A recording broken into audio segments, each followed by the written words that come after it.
সময় বলতে অতীত কালও হতে পারে, আবার বর্তমানও হতে পারে। আর বর্তমান কাল কোনো কালই না, বর্তমান কাল কোনো কাল নয়। প্রতি মুহূর্তে ভবিষ্যৎ এসে বর্তমান হয়, আর প্রতি মুহূর্তে বর্তমান কি হয়? অতীত হয়ে যায়। বর্তমান কাল বলে কোনো কাল নেই, প্রতি মুহূর্তে অতীত হয়ে যাচ্ছে। এই যে আমি মাহফিলে বসছিলাম প্রথম এসে, ওইটা কি এখনো বর্তমান আছে? এই যে বর্তমান কথা বলছি, এটা অতীত হয়ে যাচ্ছে। সুতরাং বর্তমান কাল নাই। আল্লাহ পাক ওয়াল আসরের সময়ের কসম করে বলছেন, যদি আমরা চিন্তা ভাবনা করি তাহলে আমরা লক্ষ্য করব আমাদের আসল মূলধন সময়। আসল মূলধন কি? জীবনের আসল মূলধন কি? সময়। ইমাম রাজি রাহমাতুল্লাহ আলাইহি এই পর্যায়ে এক বুজুর্গের ব্যক্তির কথা তিনি আলোচনা করেছেন। তিনি বলেছেন যে একটা লোক, তিনি সূরা ওয়াল আসর এর ব্যাখ্যা তিনি বুঝতেছিলেন না। ব্যাখ্যা এই মাথার মধ্যে ঘুরপাক খাচ্ছিল, এর ব্যাখ্যা কি?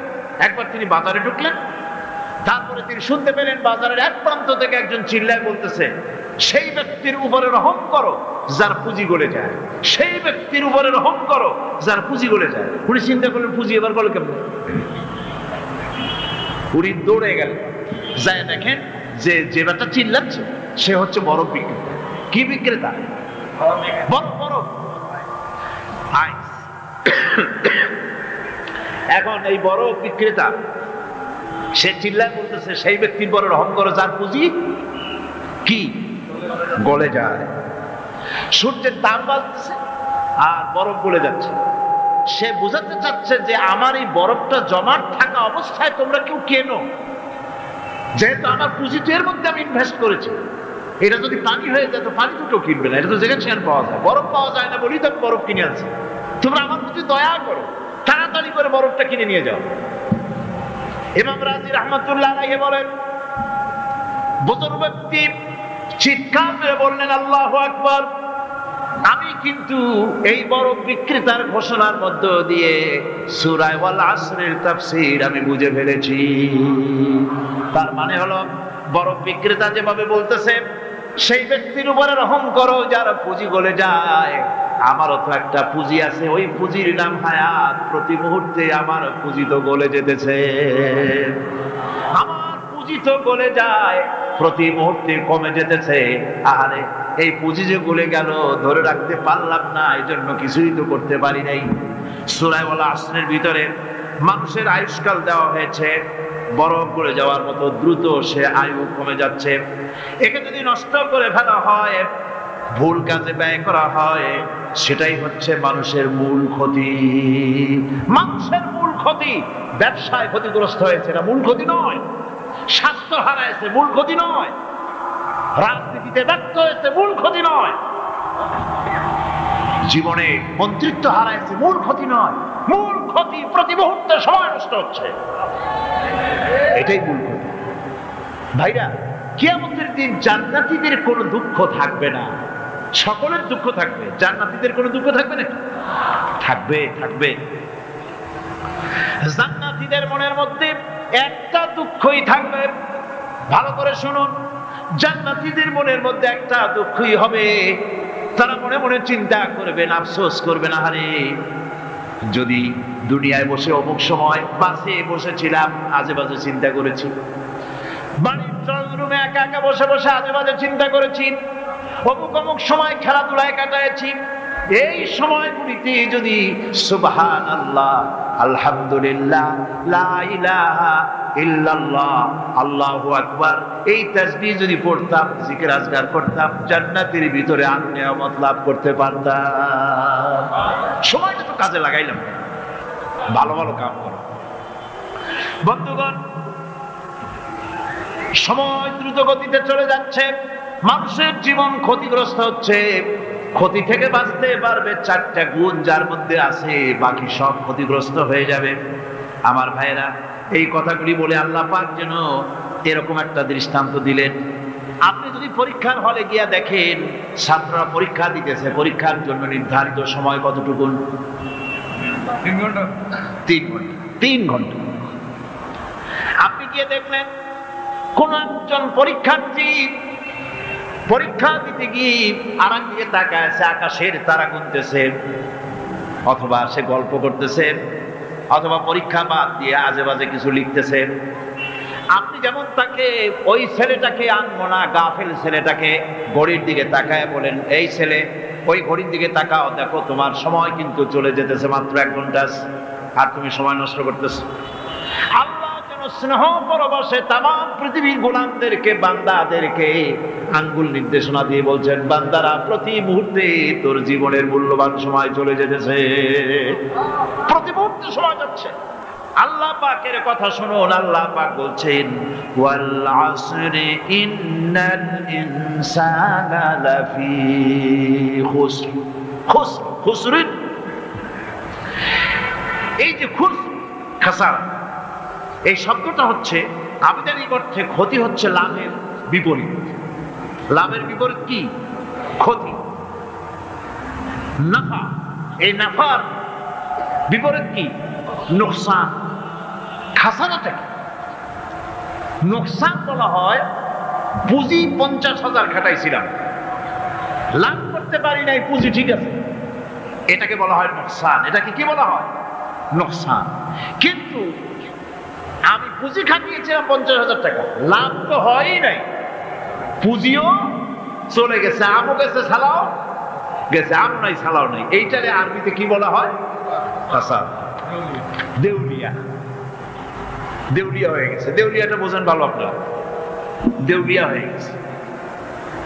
কোরআন লাভ বা সাফল্যের ধারণা যেমন নিছক পার্থিব নয়, সমৃদ্ধির কথা শুধু পার্থিব নয়, জন্ম থেকে শুরু করে মৃত্যু পর্যন্ত।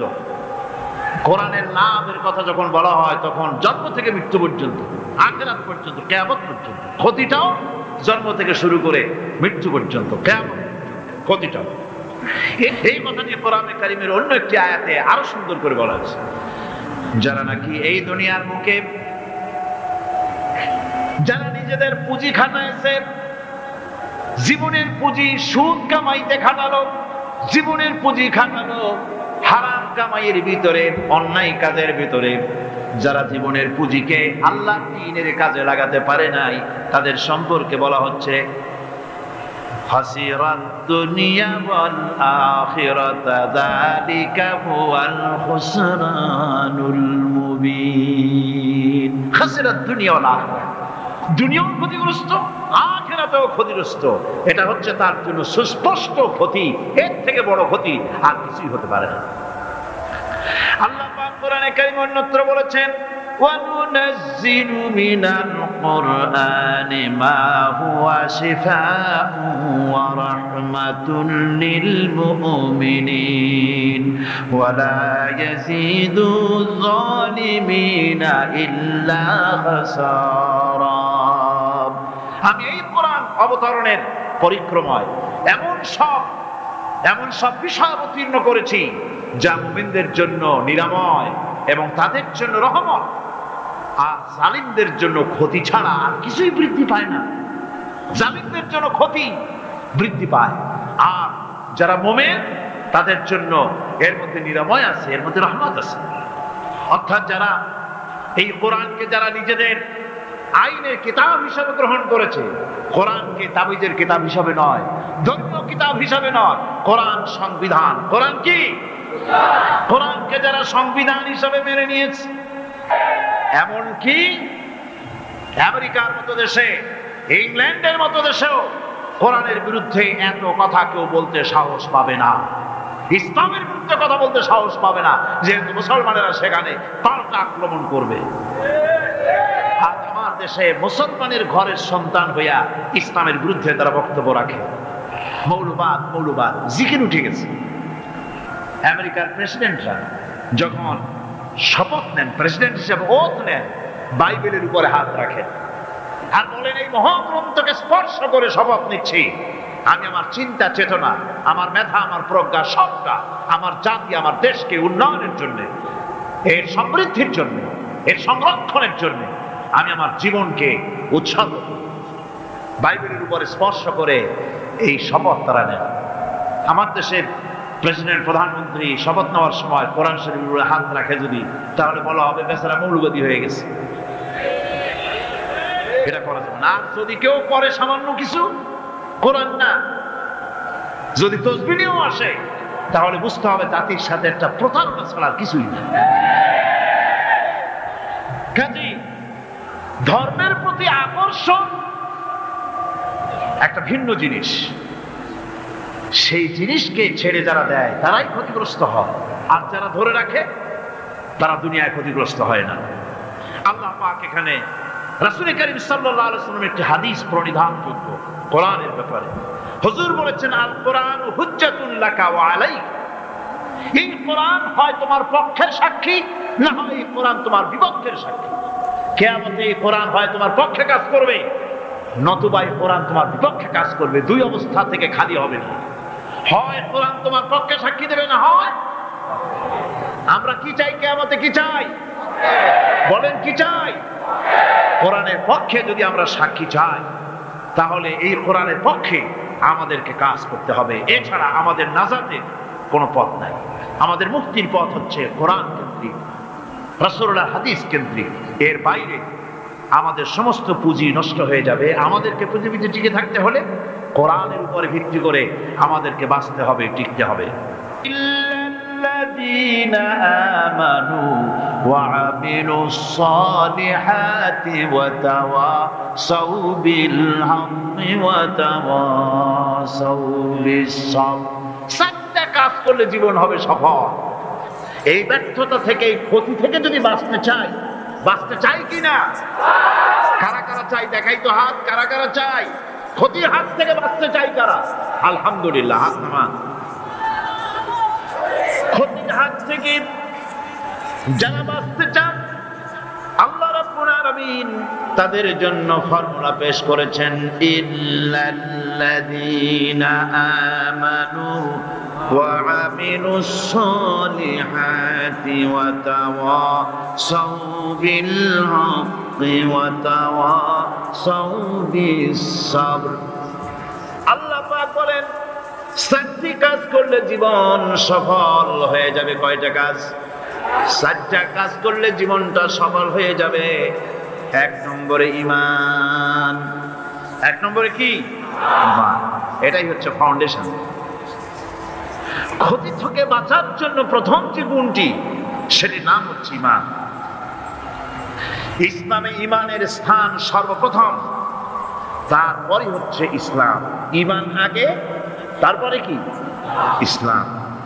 ইসলাম হচ্ছে বীজ, ঈমান হচ্ছে বীজ, আর ইসলাম হচ্ছে চারা, গাছ।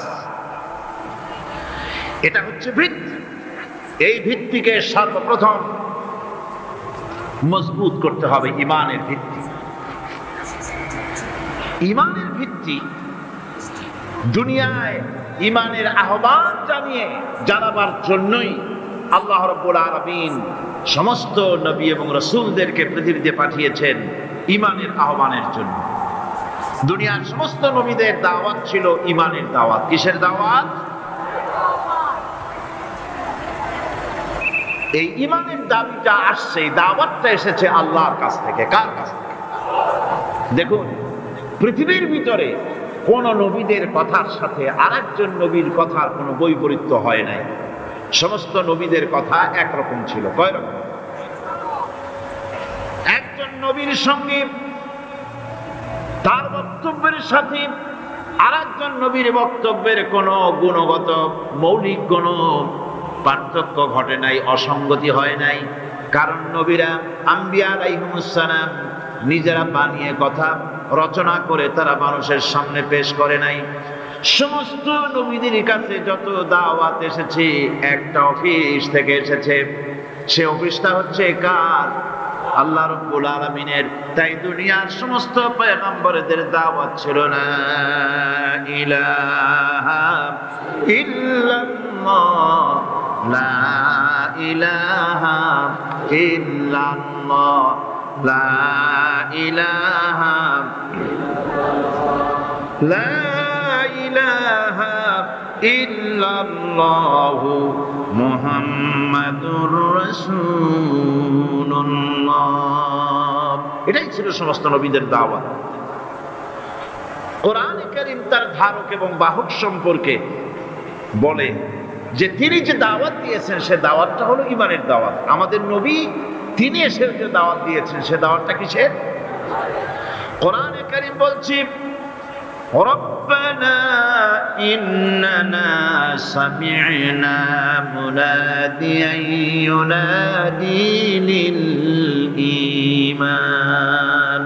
হে আমাদের রব, নিশ্চয়ই আমরা এমন একজন আহ্বায়কের আহ্বান শুনেছি যিনি আমাদেরকে ঈমানের দাওয়াত দিয়েছেন। এমন কোন পয়গম্বর নাই দুনিয়ায় যিনি ঈমানের দাওয়াত দেন নাই। সকলেই ঈমানের দাওয়াত মানুষের সামনে, বিশ্ববাসীর সামনে পেশ করেছেন।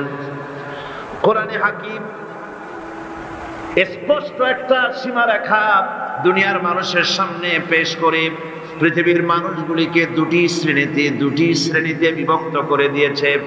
একটি হচ্ছে ঈমান পোষণকারী, আরেকটি হচ্ছে অবিশ্বাসী। একটা ঈমান পোষণকারী আর একটা অবিশ্বাসী। কোরআনে কারীমের মধ্যে আল্লাহ পাক এই পৃথিবীর বুকে যারা আরামের টাটকা সুখগুলি, আরামগুলি যারা বর্জন করে আল্লাহ রাব্বুল আলামিনকে বিশ্বাস করে যারা জীবন পরিচালনা করেছে, আল্লাহ পাক তাদের জন্য জান্নাত রেখেছেন। আল্লাহ পাক বলেন প্রতিযোগিতা করো আল্লাহর মাগফিরাত কামনার জন্য আর জান্নাতে যাওয়ার জন্য প্রতিযোগিতা করো, আল্লাহর রহমত পাওয়ার জন্য সৎ কাজের প্রতিযোগিতা করো, তাহলে আল্লাহ রাব্বুল আলামিন তোমাদেরকে ক্ষমা করবেন আর তোমাদের জন্য এমন জান্নাত দিবেন যেই জান্নাত আকাশের বিশালতার জমিনের বিশালতার মতো। এই বিরাট জান্নাত তোমাদেরকে দিবেন। এই জান্নাত চিরস্থায়ী সুখ এবং শান্তি জায়গা হবে। মাসালুল জান্নাতিল্লাতী উইদাল মুত্তাকুন ফিহা আনহারুম মিন মাইন গায়রি আসিনিন ওয়া আনহারুম মিন লাবানিন লাম ইয়াতাগায়্যার তা'আমুহু। আল্লাহ পাক বলছেন জান্নাত আল্লাহ পাক ওয়াদা করেছেন মুত্তাকীদের জন্য। আল্লাহ পাক জান্নাত দিবেন যে জান্নাতের ভিতরে রয়েছে মধুর প্রস্রবণ, রয়েছে দুধের প্রস্রবণ, রয়েছে সেখানে স্বচ্ছ পানির প্রস্রবণ রয়েছে। এই সুন্দর জান্নাত ঝর্ণা ধারা আল্লাহ পাক সৃষ্টি করেছেন, বাগ বাগিচা দিয়ে ভরে রেখেছেন জান্নাত। সেই জান্নাত হবে এয়ার কন্ডিশন, রোদ্রের তাপ হবে না সেখানে, রোদ্রের খরতাপ হবে না সেখানে, ঠান্ডার প্রচন্ডতা থাকবে না। কিরকম হবে জায়গাটা?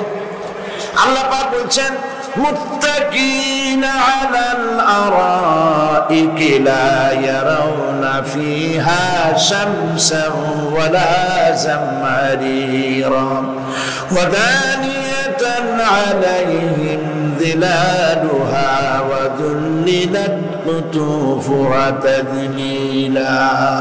আল্লাহ পাক এমন জান্নাত রেখেছেন, সেই আল্লাহ পাক সেই জান্নাতের ভিতরে জান্নাতীরা ঠেস লাগায়া মুখোমুখি অবস্থায় তারা সেখানে বসবে, আর জান্নাতীদের মনের মধ্যে কোনো দুঃখ থাকবে না, পেরেশানি থাকবে না।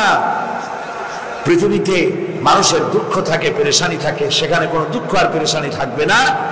সেই জায়গাটা হবে শীতাতপ নিয়ন্ত্রিত, না শীত না গরম, চির বসন্ত বিরাজ করবে। জান্নাতীরা সেখানে থাকবে। এই সুন্দর জান্নাত আল্লাহ পাক রেখেছেন মুত্তাকীদের জন্য। সুবহানাল্লাহ। কাফেরদের জন্য জান্নাত হবে, জাহান্নাম হবে চিরকাল। খালিদিনা ফিহা আবাদান, চিরকাল কাফেরেরা জাহান্নামে থাকবে। সর্বশেষ যে ব্যক্তি জাহান্নাম থেকে মুক্তি লাভ করবে তাকে আল্লাহ পাক বলবেন, ফেরেশতাদেরকে বলবেন, আমার ফেরেশতারা আমার এই বান্দাকে জান্নাত এবং জাহান্নামের মাঝখানে রেখে দাও।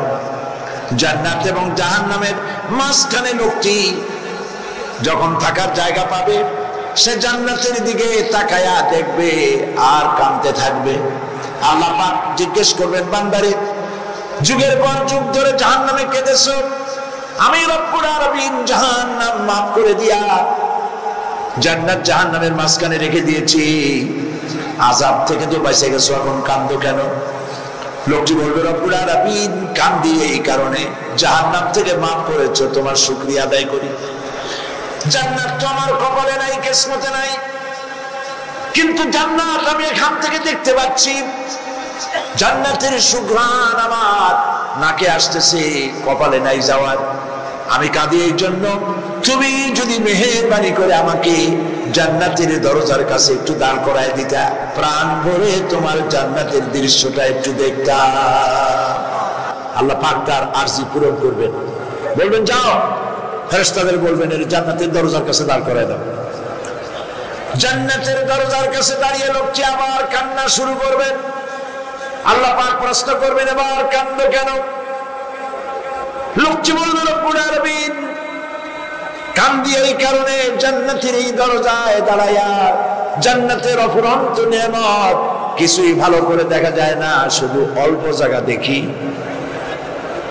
যদি তুমি আমারে দয়া করে জান্নাতের মাঝখানে দাঁড় করায় দিতা, চতুর্দিকে তাকায়া তাকায়া দেখা কলিজারে ঠান্ডা বানাইতাম।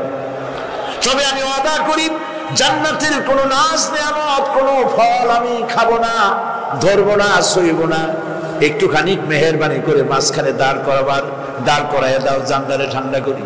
আল্লাহ রাব্বুল আলামিন ফেরেশতাদের বলবেন আমার এই বান্দারে জান্নাতের মাঝখানে দাঁড় করাইয়া দে। আল্লাহর নবী বলেন জান্নাতের মাঝখানে দাঁড়িয়ে লোকটি আগের চাইতে আরো জোরে চিৎকার মেরে কাঁদতে থাকবে। আল্লাহ পাক বলবেন বান্দারে কি হলো তোর? দরজার কাছে আসতে চাইছিলে, আইনা দিলাম। আবার এবার মাঝখানে আসতে চাইছো, তাও এনে দিয়েছি। আবার কান্দো কেন? লোকটি বলবে রব্বুল আলামিন এবার কান্দি এই জন্যে, তুমি যখন দয়া করে একটিবার জান্নাতের মাঝখানে এনে আমাকে দাঁড় করায় দিয়েছো, তুমি রহমান রহিম গফুরুর রহিম, এই জান্নাত থেকে আবার আর বাইর করে দিও না। আল্লাহ রাব্বুল আলামিন বলবেন ও আমার বান্দারে, আমার এই জান্নাত তোর খুব পছন্দ হয়েছে নাকি? লোকটি বলবে রব্বুল আলামিন কলিজা ঠান্ডা হয়ে গেছে, ভাবতেও পারি না এই জান্নাত এত সুন্দর। আল্লাহ পাক বলবেন বান্দারে এরকম একটি নয়, দুইটা নয়, তোর জন্য আমি 10টা জান্নাত এরকম রিজার্ভ করে রাখছি। সুবহানাল্লাহ। আল্লাহ পাককে ভয় করে পৃথিবীর সমস্ত পাপ থেকে যারা নিজেকে রক্ষা করবে, আল্লাহ তাদের জন্য এই জান্নাত রেখে দিয়েছেন। সুবহানাল্লাহ। প্রিয় ভাই সব, নবী করিম সাল্লাল্লাহু আলাইহি সাল্লাম বলেছেন জান্নাতের সুখ আর শান্তি কোন চোখ নাই যা দেখেছে, যা কোন অন্তঃকরণ নাই যা কল্পনা করতে পেরেছে। এই জান্নাত মুত্তাকিদের জন্য আল্লাহ রাখছেন। সুবহানাল্লাহ। জান্নাতীরা ভাবতেও পারবে না সেই নিয়ামতগুলি কি। প্রিয় ভাই সব, সেই মুহূর্তে আল্লাহর নবী মুহাম্মদুর রাসূলুল্লাহ সাল্লাল্লাহু আলাইহি ওয়াসাল্লাম বলবেন রব্বুল আলামিন আমার উম্মতেরা জান্নাতীরা বুঝতে পারে নাই আপনার কাছে কি নিয়ামত আরো বেশি আছে। আমার এই উম্মতেরা জান্নাতীরা আপনার ওয়াদা মোতাবেক সব পেয়েছে, কিন্তু একটি জিনিস এখনো তাদের কিসমতে হয় নাই। সেই জিনিসটা হলো যারা তার রবকে না দেখে শুধু কোরআন আর হাদিসের কথা শুনে আরামের ঘুম হারাম করে তাহাজ্জুদের নামাজ আদায় করেছিল, চোখের পানি বেরিয়েছিল। যারা জান্নাত দেখে নাই, জাহান্নাম দেখে নাই, আপনাকে ভয় করে যারা জীবন পরিচালনা করেছিল, যারা আপনাকে দেখে নাই, না দেখে শুধু কোরআন হাদিস বিশ্বাস করে যারা অকাতরে নিজেদের জীবন বিলায় দিয়েছিল, এই জান্নাতীরা এখন পর্যন্ত তার রবকে দেখতে পারে নাই। আল্লাহ রাব্বুল আলামিন তার সামনে থেকে 70,000 পর্দা সরে যাবে। আল্লাহ পাক বান্দাদের আরজি পুরা করার জন্য জান্নাতীদের সামনে তিনি জালোয়া আফরোজ হবে। কোরআন শরীফের ভিতর আল্লাহ পাক বলে জান্নাতীরা তারা আল্লাহর দিকে জান্নাতীরা তার রবের দিকে তাকিয়ে থাকবে আর রব তার বান্দাদের দিকে তাকায়া থাকবে। প্রাণ ভরে জান্নাতীরা রবকে দেখবে, সুবহানাল্লাহ, আল্লাহ পাককে দেখবে। প্রাণ খুলে আজ দোয়া করি রব্বুল আলামিন, জান্নাতের যেই পরিবেশে যেই জায়গায় তুমি দয়া করে তোমার গোলামদেরকে তুমি নিজেই দর্শন দিবে, দেখা দিবে। মনিব গো, ও আমাদের রব, আজ এই বিশাল জনসমুদ্র নিয়ে তোমার দরবারে আবেগ ভরা কণ্ঠে বলি, যে অনুষ্ঠানটি তুমি এমন মুবারক অনুষ্ঠান করবে যেখানে তুমি জান্নাতীদেরকে দেখা দিবে, ওই জান্নাতের কোনো একটি ওই অনুষ্ঠানের কোনো একটি কোনায় কানায় আমাদেরকেও দাঁড় করাইয়া দেখার তো।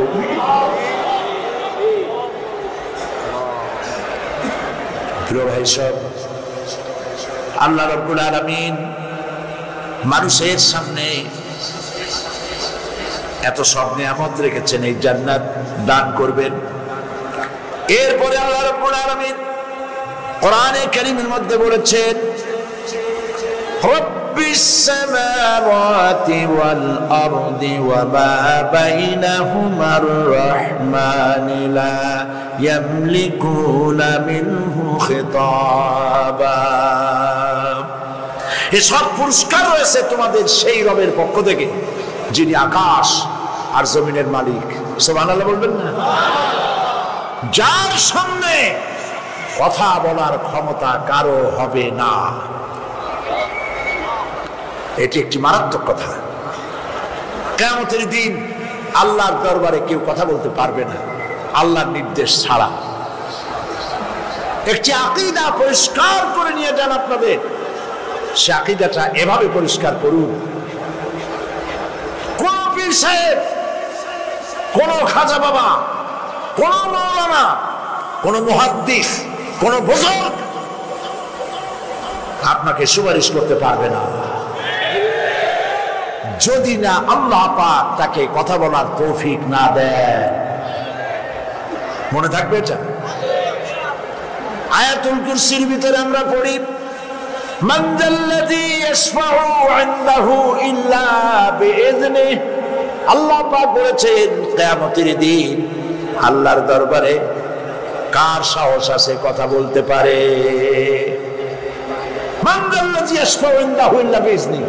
আল্লাহর ওয়াদা ছাড়া, হুকুম ছাড়া আল্লাহর সামনে কথা বলার সেদিন কেউ থাকবে না। সুবহানাল্লাহ, কেউ কথা বলতে পারবে না। সুপারিশ করতে হবে, আল্লাহ যারে বলেন তুমি করো, অমুকের জন্য করো, সেই ব্যক্তি শুধু তার জন্যই করতে পারবে, আর কেউ কথা বলতে পারবে না। সেই কঠিন হাসরের ময়দান, যেদিন শুধুমাত্র আল্লাহ পাক কথা বলবেন, আর যারে বলতে বলবেন সেই কেবলমাত্র বলতে পারবে। সুপারিশ এটি আল্লাহ পাক কিয়ামতে পারমিশন দিলে বলা যাবে। হযরত ইব্রাহিম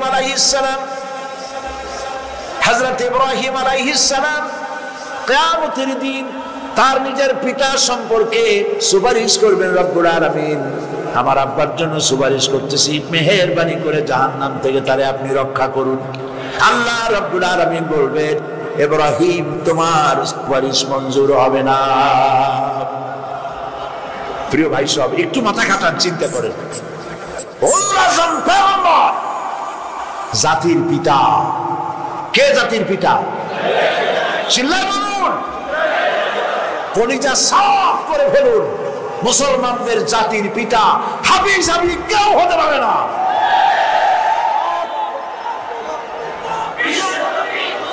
মিল্লাতা আবিকুম ইব্রাহিম। ইব্রাহিম আলাইহিস সালাম এই মিল্লাতের পিতা। সুবহানাল্লাহ। হযরত ইব্রাহিম আলাইহিস সালাম কিয়ামতের দিন বলবেন, আল্লাহ আমার আব্বার জন্য সুপারিশ করছি। আল্লাহ পাক বলবেন মঞ্জুর হবে না। আসর তোমার পিতা হতে পারে, কিন্তু আমার খলিলকে আগুনে ফেলার জন্য নমরুদকে সে সহযোগিতা করেছে, আমি তোমার পিতাকে ক্ষমা করব না। নবী করিম সাল্লাল্লাহু আলাইহি সাল্লামকে সাহাবায়ে কেরাম জিজ্ঞেস করেছেন, হে রাসূল, আপনার আব্বা এবং আম্মার অবস্থা কি হবে? নবী করিম সাল্লাল্লাহু আলাইহি ওয়াসাল্লাম কেঁদে ফেলেছেন, সাফ করেছেন, আমি তাদের কোনো উপকারে আসবো না। আল্লাহু আকবার। আপনি মনে করছেন নাকি যে ইয়া নবী সালাম আলাইকা বলি অমনি নবী সুপারিশ পাবেন? এত সহজ। কতগুলো রসগোল্লা খাইলেন আর বড় একটা মিছিল করলেন আর অমনি চলে যাবেন? পৃথিবীর সব মানুষ, সাহাবায়ে কেরাম বাদ দেন, পৃথিবীর সমস্ত মানুষ একত্রিত হয়ে আবু তালেব রাসূলুল্লাহকে যে ভালোবেসেছেন, ওর 1000 ভাগের 1 ভাগও সারা দুনিয়ার মানুষ রাসূলুল্লাহকে ভালোবাসতে পারবে? পারবে? নিজের ছেলে আলীকে, আলী রাদিয়াল্লাহু তাআলা আনহুকে আলাদা বিছানায় শোয়াইয়া, ছোট্ট মানুষ হযরত আলী আলাদা জায়গায় রাখিয়া মুহাম্মদুর রাসূলুল্লাহ সাল্লাল্লাহু আলাইহি ওয়াসাল্লাম এতিম মানুষ তারে কলিজার সাথে বুকের মধ্যে আশ্রয় দিয়ে আগলে রেখেছেন বুক ভরে। সেই আবু তালেব মৃত্যুর সময় নবী করিম সাল্লাল্লাহু আলাইহি ওয়াসাল্লাম বলেছিলেন, চাচা একটি বার আমার কানে তাওহীদের কালেমা শোনায় দেন। আবু তালেব তার কিসমতে ছিল না কালেমা। মরে যাওয়ার পর একজন সাহাবী বলেছিলেন, ইয়া রাসূলুল্লাহ, মৃত্যুর সময় আবু তালেবের মুখ আমি নড়তে দেখেছি, তিনি কালেমা পড়েছেন সম্ভবত। রাসূলুল্লাহ সাফ বলেছেন, আমি শুনি নাই। এত ভালোবাসার পরেও হাদিস শরীফে এসেছে আবু তালেব জাহান্নামে যাবে। কোথায় যাবে? জাহান্নামে। সবচাইতে কম আযাব হবে কার? আবু তালেবের। কম আযাবটা কি? হাদিস শরীফে এসেছে কম আযাব হলো জাহান্নামের আগুন দিয়ে এক জোড়া জুতা তৈরি করে আবু তালেবের পায়ে পরিয়ে দেওয়া হবে। সেই জাহান্নামের আগুনের তৈরি করা জুতার তাপে আবু তালেবের মাথার ঘিলুগুলো টকবক করে পড়তে লাগবে। এত ভালোবেসে যদি কিয়ামতে উপায় না হয়, আপনি ইয়া নবী সালাম আলাইকা, ইয়া রাসূল সালাম আলাইকা আর কতগুলো জিলাপি খাইলেন, বড় একটা মিছিল করলেন। প্রিয় ভাই সব, এইসব বিদআত ছাড়ুন, এগুলি সুস্পষ্ট বিদআত। ভাই সব, কিয়ামতের দিন আমরা যেতে চাই জান্নাতে। কোথায় যেতে চাই বলেন? জোরে বলেন। এই জান্নাতে যাওয়ার জন্য, এই জান্নাতে যাওয়ার জন্য দুইটা কাজ করতে হবে। কয়টা কাজ? আল্লাহ রাব্বুল আলামিন বলেন, ফামান কানা ইয়ারজু লিকাআ রাব্বিহি ফালইআমাল আমালান সালিহান ওয়া লা ইউশরিক বিইবাদাতি রাব্বিহি আহাদা। আল্লাহ পাক বলেন, যে বাজারা আমার সঙ্গে দেখা করতে চায় কিয়ামতে, দুইটা কাজ করা লাগবে। বলেন কয়টা কাজ? একটা হলো নেক আমল। কি আমল বলেন? নেক আমল। নেক আমল কারে বলে? নেক আমল করতে হলে আবার দুইটা শর্ত লাগে। এক নম্বরে কাজটা করতে হবে আল্লাহরে খুশি করার জন্য। কারে খুশি করার জন্য? একটা মাদ্রাসা বানাইছি যাতে লোকেরা বলে যে বড় একটা মাদ্রাসা বানাইছে, এই জন্য মাদ্রাসা বানাবেন, মসজিদ বানাবেন, হসপিটাল বানাবেন, যা কিছু করেন নিয়ত হবে আল্লাহকে খুশি করা। নিয়ত হবে কারে খুশি করা? আল্লাহ পাককে খুশি করা। এই হলো নেক আমলের প্রথম শর্ত। কাজ হবে আল্লাহকে খুশি করার জন্য। দুই নম্বরে কাজটি হতে হবে সুন্নতে নববী সাল্লাল্লাহু আলাইহি ওয়াসাল্লামের উপরে। মনে থাকবে, দাঁড়িয়ে রাখবো। কেন রাখবো? রাসূলের সুন্নাত। রাখবো কারে খুশি করার জন্য? আল্লাহকে খুশি করার জন্য। রাখবো কার মতো? রবীন্দ্রনাথের মতো, কার্ল মার্কসের মতো, কবির মতো নয়। রাখতে হবে কার মতো? নবীর মতো। বুঝে নেন, কাজটা হতে হবে আল্লাহকে খুশি করার জন্য। দুই নম্বরে কাজটা হতে হবে সুন্নতে নববী সাল্লাল্লাহু আলাইহি ওয়াসাল্লামের উপরে হতে হবে। তাহলে এই হলো এক নম্বর। জান্নাতে যাওয়ার জন্য, আল্লাহর সাথে দেখা করার জন্য এক নম্বরের কাজ হলো নেক আমল। বলেন এক নম্বরের কাজ কি? দুই নম্বরের কাজ ওয়ালা ইউশরিক বিইবাদাতি রাব্বিহি আহাদা। আল্লাহ রাব্বুল আলামিনের ইবাদতের সাথে কাউকে শরীক স্থাপন করা যাবে না। আমরা যারা মুসলমান, অধিকাংশ মুসলমান শিরকের ভিতরে মুবতলা হয়ে আছে। বিশ্বাস করেন কিনা বলেন? কাফেররা তো মুশরিক আছেই, ওরা তো মুশরিক আছেই, কিন্তু আমরা মুসলমানেরা আমাদের আমলের মধ্যে আমাদের অজান্তে সবের নিয়তে অনেক শিরক আমরা করে বসি। নাউজুবিল্লাহ, বলেন নাউজুবিল্লাহ। এই জন্য আমি বারবার সতর্ক করি, নিজেকেও করি, আপনাদেরকেও করি। এই কারণে করি, শিরকের গুনাহ আল্লাহ মাফ করবেন না। ইন্না শিরকা লাযুলমুন আযীম, শিরক মস্ত বড় অপরাধ, জুলম, আল্লাহ মাফ করবেন না। আল্লাহর কাছে কাঁদতে কাঁদতে মাপ চাওয়া লাগবে যে আল্লাহ শিরক থেকে আমাকে রক্ষা করো, বাঁচাও। অনেক গোপন শিরক আছে। মাজারে যান, পীর সাহেবের কাছে যান, মনে যদি নিয়ত থাকে উনি ফু দিলে আমি ভালো হবই, উনি তাবিজ দিলে আমার বাচ্চা হবেই, উনি আমারে দয়া করলেই আমার ব্যবসায় উন্নতি হবেই, এইটার নাম শিরক। এটার নাম কি? ওয়াইজা সাআলতা ফাসআলিল্লাহ ওয়াইজা ইসতাআনতা ফাসতাইন বিল্লাহ। যা বলার আল্লাহরে বলো, আর যা চাওয়ার কার কাছে চাও? চিল্লায় বলেন। কলিজাটাকে পরিষ্কার করে যান আজকের মাহফিলে। এই কলিজায় কারো প্রতি কোনো ভয় রাখবো না আল্লাহ ছাড়া। ভয় করবো কারে বলেন? মহব্বত আল্লাহ ছাড়া, এত বেশি মহব্বত আর কাউকে করবো না। আল্লাহ তাআলা আমাদের কলিজায় তোমার ভয় এবং মহব্বত দিয়ে ভরে দাও।